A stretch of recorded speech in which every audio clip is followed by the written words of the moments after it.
The Lusaka-Ndora Road takes its spot as the busiest highway in Zambia, with over 8,000 vehicles moving on it every day. Unfortunately, this stretch, which is also designated as an international road, lags behind on the list of roads in good condition. The international route is used by neighboring countries such as the Democratic Republic of Congo, DRC, to import and export various goods, especially minerals. Most mines on the Copperbelt and northwestern provinces also use this road to move minerals to ports such as the Durban port in South Africa, Lobito port in Angola, and Nacala port in Mozambique, as well as Dar es Salaam in Tanzania. The highway has been of interest among many Zambians due to its bad state. Minister of Infrastructure, Housing and Urban Development, Charles Milupi, was on a tour to inspect roads and other infrastructure projects on the Copperbelt and northwestern provinces. The minister was accompanied by Road Development Agency RDA officials led by their board chairperson Munchand Kuntawala. The first stop was an impromptu inspection of the Kapiri Way Bridge following concerns from some truck drivers who complained that the agency was delaying to clear them. The inspection was led by the RDA board chairperson. One of the complaints we are getting from the truckers is because one platform is not working, the amount of time it takes to clear out from here. And that's why you see as you enter, we are going to create congestion. But RDA Central Region Manager Men Chama says the slow pace in clearing trucks is because only one of the two weighing platforms was working. Mr. Chama added that the other platform was undergoing repair works and would be operational by February month end. We have started repairing the other platform. It's actually at 85%. Okay. I can assure you by the end of this month that platform will be in operation. It will be up and running? Yes. Very good. Yeah. After the Kapiri-Mponshi Way Bridge, the team made several inspections of the Lusaka-Ndora Road on their way to Ndola. At the Luansha Masangano turnoff, the RDA board chairperson Mr. Kuntawala was concerned that the road has been neglected and has deteriorated to a level where it has been abandoned by motorists. He adds that RDA will consider engaging private investors to explore a private-public partnership PPP model to fund construction works on the road. The condition of this road is because of no attention to this road, not just yesterday and a year ago, no. This is cumulative effect of total neglect on maintenance and rehab. It is worth noting that the Masangano Road last received major works in 2008. That's when it received the last major works. Since then it has not undergone any serious maintenance. That's how come it has deteriorated to the levels where it is now. Some residents of the Kafubu farming block area where the road passes have also bemoaned the bad state of the road. The road is in a bad state here. As a result, vehicles move slowly. This has made motorists vulnerable to thefts. As vehicles slow down, some unscrupulous people are taking advantage and stealing things from cars. Government should work on this road urgently. In Ndola, the infrastructure minister, Charles Milupi, paid a courtesy call on the Copperbelt provincial minister, Elisha Matambo. During the meeting, Mr. Matambo said the most urgent project in the province is the Ndola-Lusaka Road. The cardinal one is the well-known road, Ndola-Lusaka Road, which I can call a death trap. Right now, I think if you drive on that road, you will see that it's really a road which we cannot describe as a road. It's gone. And the entire Copperbelt residents are waiting for the new Dawn administration to work on that road like yesterday. And Mr. Milupi says the Lusaka-Ndora Road is receiving the highest attention. He says government has already started the bidding process for the construction of the road, which will be upgraded into a dual carriageway. What we are doing as a ministry, as RDA, as a PPP council, is aggressively pursuing this. Because we have received a lot of unsolicited bids, and they're very attractive, indicating costs way below the 1.26. We're looking at maybe 1/3 to 40% of that atrocious cost of 1.26. We are going to advertise it so that these unsolicited bids can now come in formally to apply. And after that, we think that around July, all the mechanisms required, we should have reached a stage where work begins to be done. Mr. Matambo also made another request to the minister to consider working on other important roads in the province. The dual carriage, we're going to Nwansha, that connection. I'm sure if you pass through that road, it's also in very, very bad state. And Dola Mufrira Road is a very, very hot issue on the Copperbelt. Right now, one has to be forced to go through Kitwe when you want to go to Mufrira. The Mokambo Road is also in very, very bad state. It's almost actually impassable. I also want to talk about the Chivuluma Road. It's in a horrible state. If you come out of Chingola going to Kasumbalesa, and I think Kasumbalesa is one of the borders which where we get revenue for this country. It's one of the busiest borders we have around the country. But I want to be open.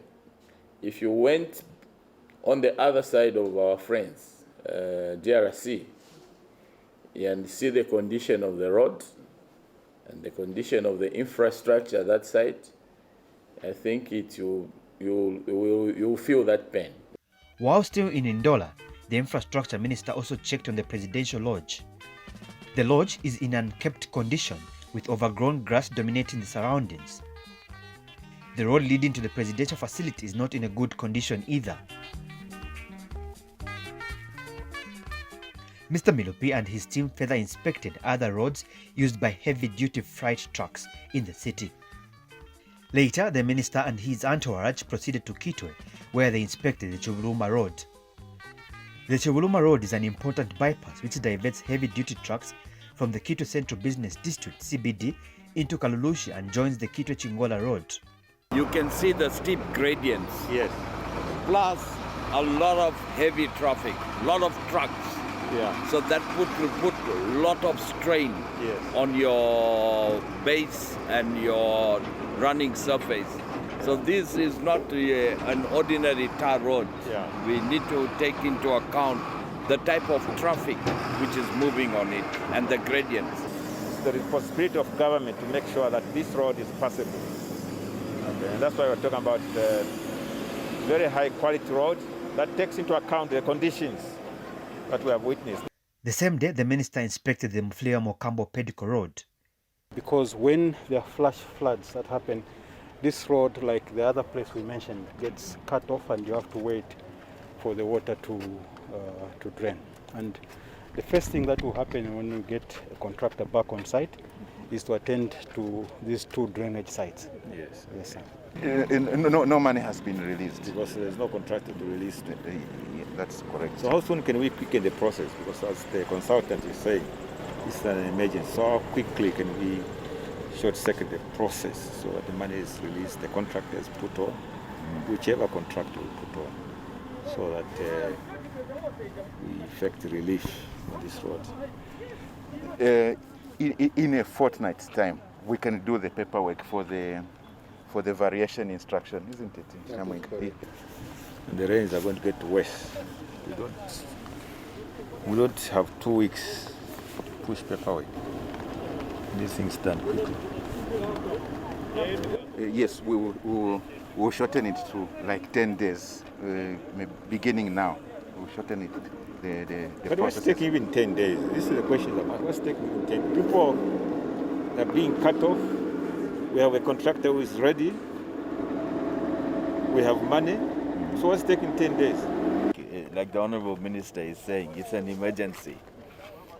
What I'm saying is that can you not, by this worst case, Friday, Saturday, submit your reports, etc., by burning the midnight candle? Yes. It's not normal. Yeah. So you should be prepared to work 18 hours a day. This road has been under construction for several years. The road connects Zambia to the Democratic Republic of Congo via Mufulira.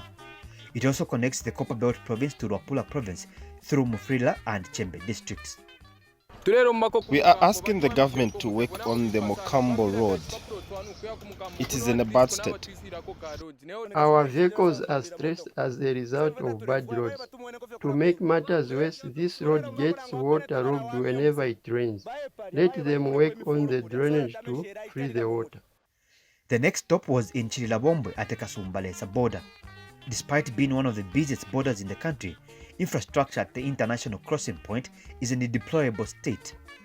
And Mr. Milupi has described the situation here as chaotic. From the Copperbelt, the minister proceeded to Northwestern Province. Here, during a meeting with the Northwestern Province Minister, Robert Lihefu, Mr. Milupi said government is engaging the Angolan and the Congolese governments to synchronize efforts of constructing roads that connect Zambia to the two countries via Northwestern Province. We will be meeting the governor of Katanga with the minister. It's pointless for us as a nation, as a government, to put linkages into the borders if nothing is happening on the other side. It has to be more meaningful if on the other side they also do a similar thing. And similarly, this month we propose maybe to visit Angola, so that the border posts at places like Jimbe and further south into Skongo, Kalabo, and Shangombo, the Angolan government also do their part. This will foster trade. Honorable Minister, as a province, whenever your ministry will find some little resources, I know we get just a little from National Roads Fund agents. Please, Honorable Minister, it's also important to remember this province. And Mr. Milupi said the standard of roads that will be constructed in the province also need to be in tandem with the roads coming into Zambia. He named some of the international roads to be worked on as the Solwezi Mushindamo to Kipushi, Solwezi Mutanda, Mwinilunga, and Mwinilunga Ikelenge, Jimbe roads, among others. Later the same evening, the two ministers met the DRC's Katanga province governor, Jacques Katwe, in Solwezi to plan and compare notes on the construction of roads connecting Zambia and that country. During the bilateral meeting, Zambia and the Democratic Republic of Congo agreed to start the construction of the Solwezi-Likasi road to create an alternative export and import route which will enhance trade between the two countries. The road will link Solwezi, Northwestern Province, to the city of Likasi in the DRC.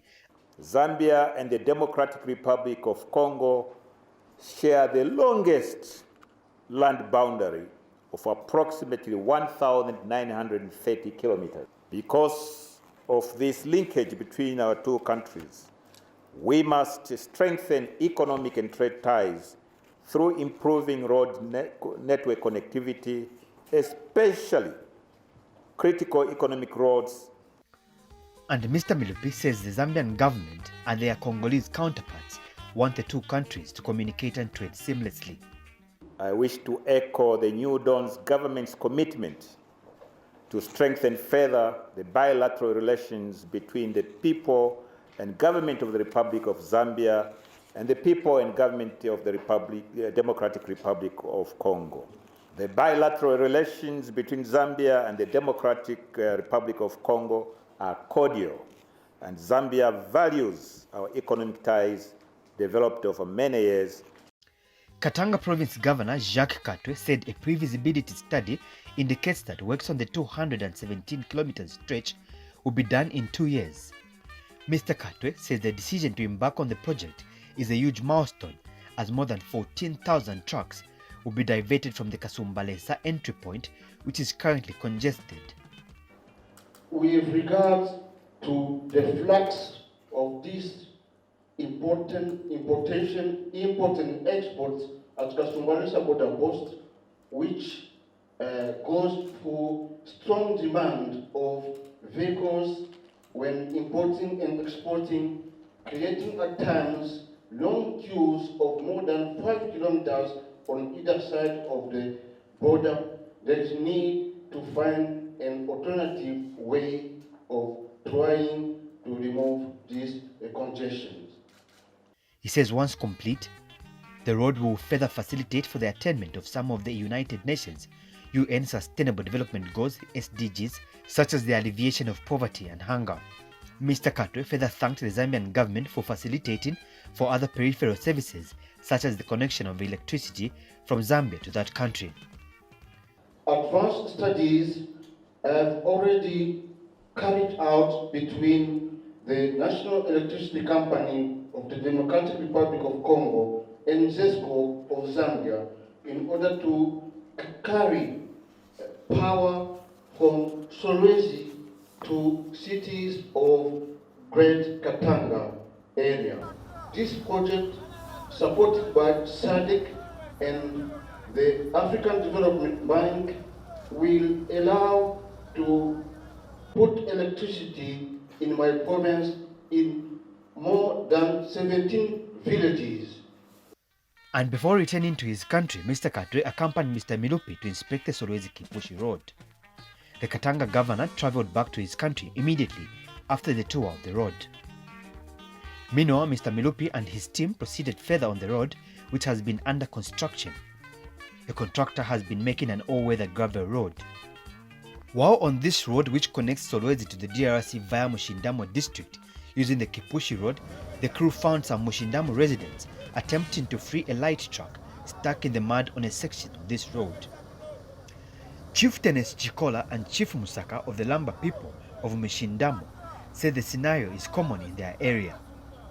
And the two traditional leaders want the people of Mushindamo to be divorced from this muddy affair urgently.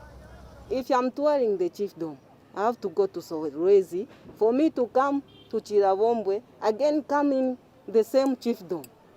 So I have to go around first. When there is a shortcut which can help me to reach the same chiefdom. Make these roads for us to be easy to move from one place to another. Where you have found it, start from there, going forward. But if you delay us, we'll start having question marks. What are they doing? Why are they doing that? Speaking when he paid a courtesy call on the two traditional leaders who conveyed at Chief Musaka's palace, Mr. Milupi said the Solwezi Kipushi Road is receiving the highest priority. But I'm here to make an assessment of this particular road because this road is very, very, very important in terms of opening up the trade that we want.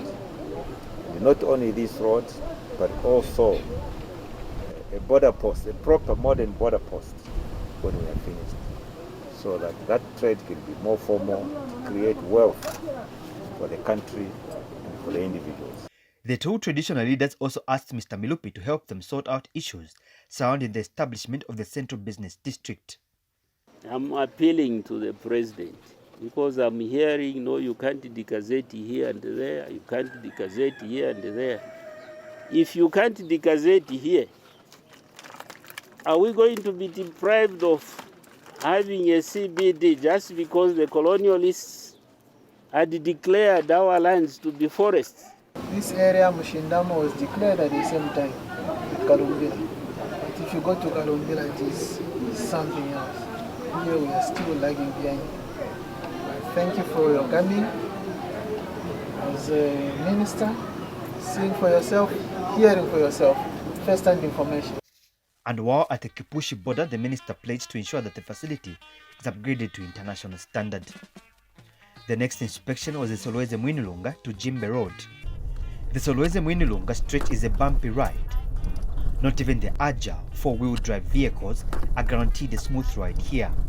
Those of our countries, our towns, which are close to borders, they must trade with our neighbors. And that is why I'm here as Minister of Infrastructure.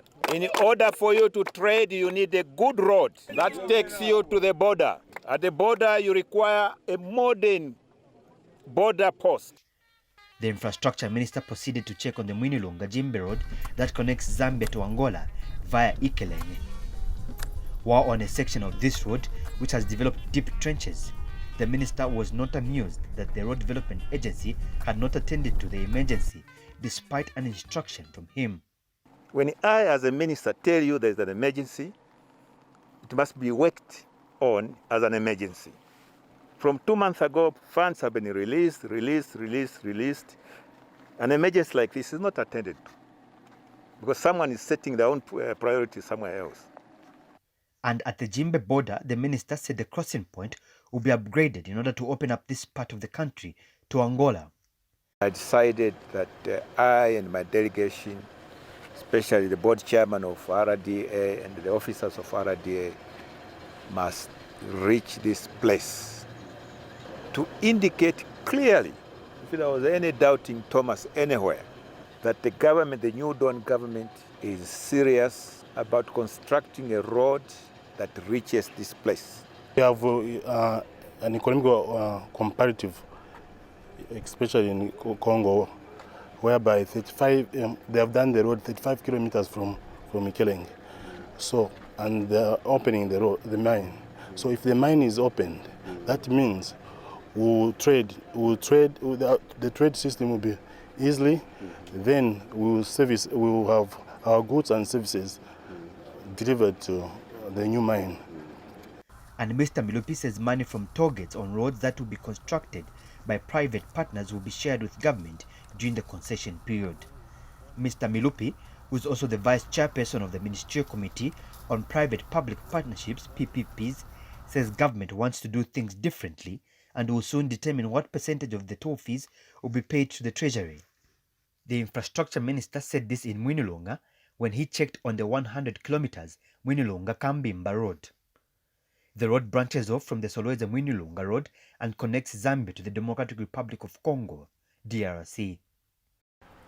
Our team, PPP team, will sit up with these investors and determine what percentage goes to the contractor or the investor and what percentage goes into government, so that government does not lose all the revenues during the concession period.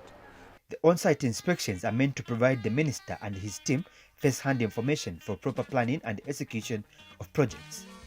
The Copperbelt and Northwestern Province Inspection Tour was themed around roads that connect Zambia to its neighbors to create new trade routes and strengthen already existing ones.